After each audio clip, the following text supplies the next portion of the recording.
let's just take the example of social and emotional learning. Is there any way for people to get this out of their schools? Like, is that even possible to happen at this point? Because that's such the driver of these Well, agendas. and I've talked to people at the national level, at congressmen about this, people on the education committee in Congress. And, you know, because ultimately you would have to repeal ESSA, which is a federal law, the Every Student Succeeds Act. And it's a monster of a law. It's huge. It's like 2,000 pages or something. And they've just come out with another one on top of that, that it, you know, potentially expands it further. In that law, so much of what we've seen in this transformation over the last few years in education stem from provisions within that big fat law that most people haven't read. Was it Social emotional learning is in there, at least as far as if a state receives federal dollars, they have to report certain data. And the data is social emotional learning data. So they don't even have to explicitly require social emotional learning. But if the data that social emotional learning programs gather is the data that they're required to report on, then everyone's going to adopt social emotional learning. And the government looks like, you know, their hands are clean of it because we didn't require social emotional learning, but they did require the data that those learning programs collect. And so everybody's doing it because all the states are hooked on the federal money. When did that law get passed? ESSA was 2015. Yeah. Yeah. And so, I mean, even if you were to like say the Department of Education were to disappear tonight, and then you'd wake up tomorrow and it's all gone. That doesn't change the fact that social emotional learning has been embedded in every aspect of the structures, cultures, and pedagogies of the schools. So you have the instructional nature, you have the curriculum, you have the assessment, you have the school environment itself, you have the teacher trainings. It goes on and on. It's in the accreditation.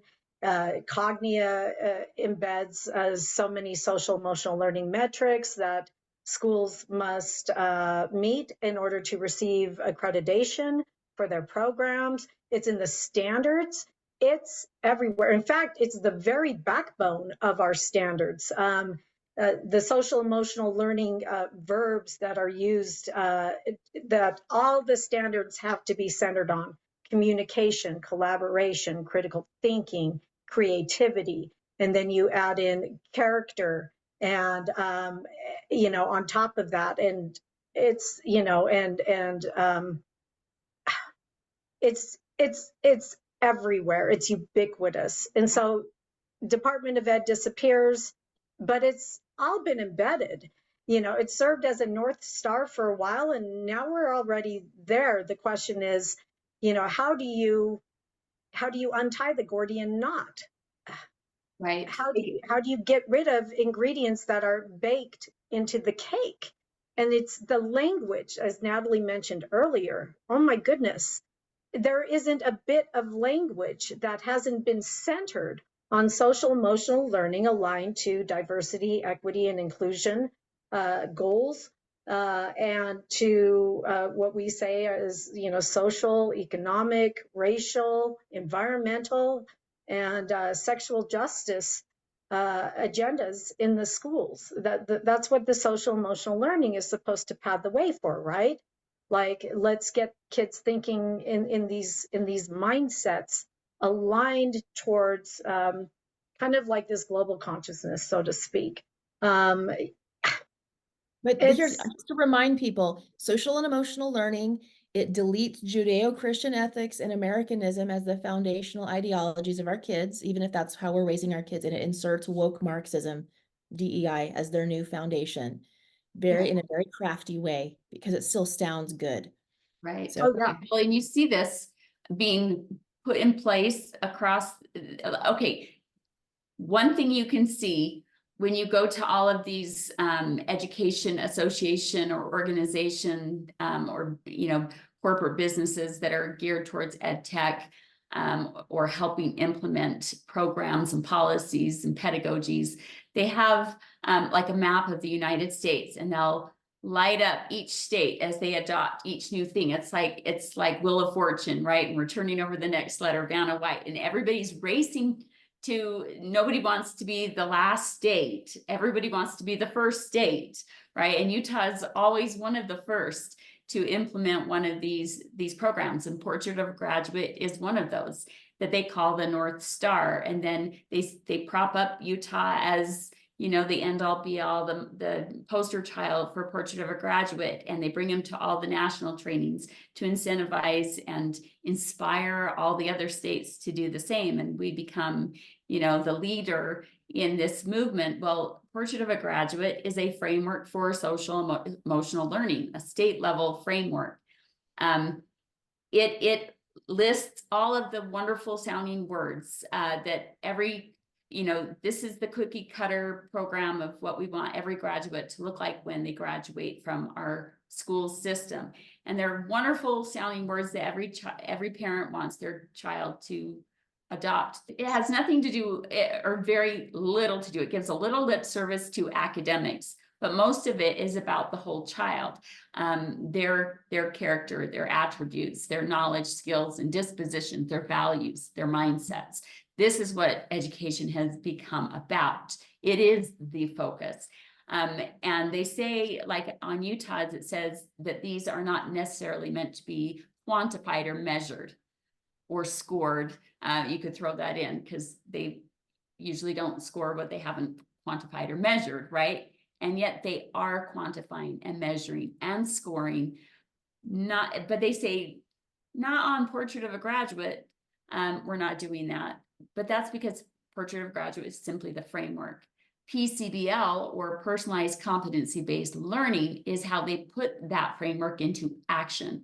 And that is where the quantifying, the measuring, and the scoring is happening. And that's competency-based education.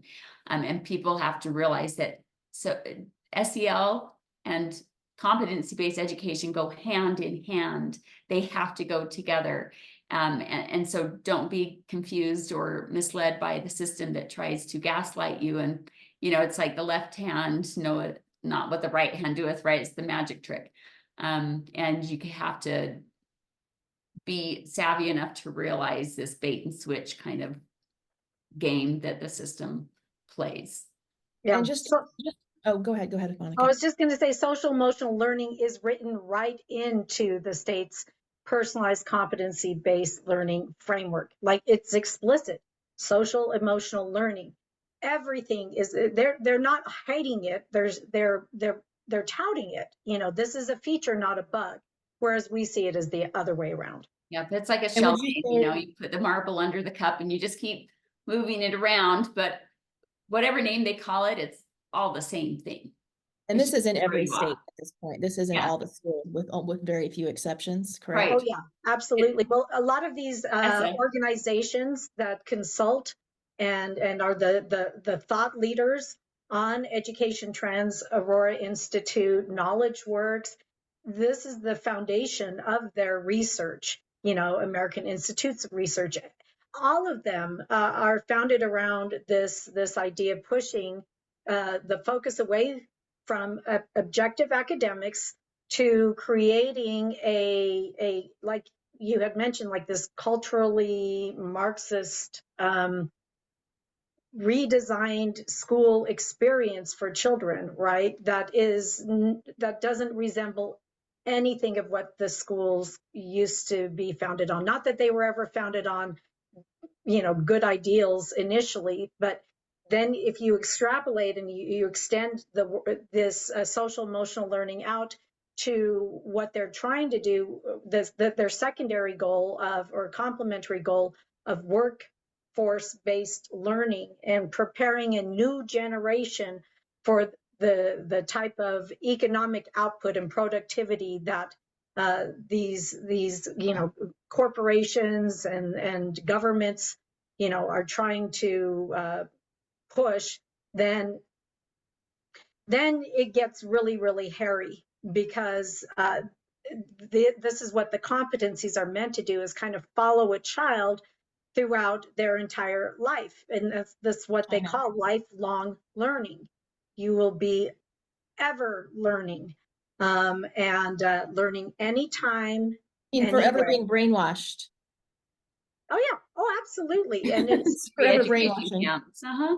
yeah, but it's meant to follow you into your adulthood. Like, you won't be able to function in society without, your proper papers, your proper credentialing. It's a credentialing system at the heart of it, and it's meant to be kind of like this gatekeeping mechanism. You've seen it in the Soviet Union, right? It's like they kind of predestine a kid towards a certain fate based on their attitudinal dispositions, maybe their talents, their abilities, what have you, and they just slip you in that pipeline, and then they keep you there, and because they will only give you the education you need to kind of function within that sphere, right?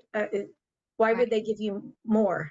And if you don't go along with this system, you are blocked out of civil society. You won't be able to access. Everything to them is about access. If you do your competencies and you earn your credentials ongoingly, right, then you will have access, and doors of opportunity will open. So when they say, this is education for to ensure every child has access to a quality education, it's about so much more than what that nice little slogan sounds like. You think, oh, my child is going to be able to become whatever they want to become. No, this, you will have to do, this is turns your device, your state issued one-to-one device, your student's Chromebook, and becomes like a ball and chain that follows them everywhere they go. And they have to continually be doing their competency modules in order to keep their credentials up and keep unlocking next level of opportunities. It's gamifying life.